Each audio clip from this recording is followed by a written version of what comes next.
Hello guys, welcome back to my YouTube channel, and today I'm going to show you how to go live on Instagram.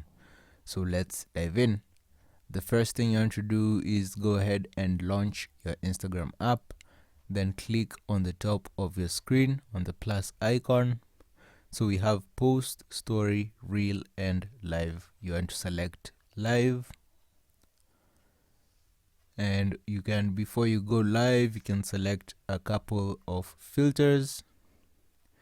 You can schedule your live at a certain time to notify your followers. You can decide to go live privately.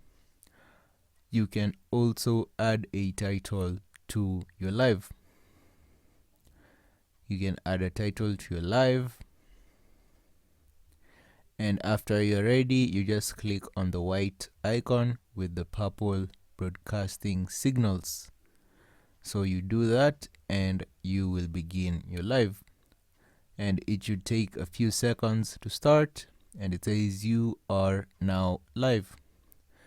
So this is just a sample, and I am live right now as we speak.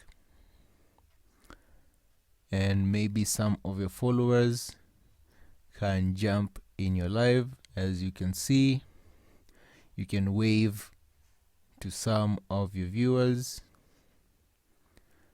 You can just wave, and after you're done, you can just end your live. And your live broadcast is actually saved as a video, so you can go ahead and post it depending on whether you want to or not. And that is how you do it, guys. If you found this helpful, please be sure to leave a like, comment, and subscribe.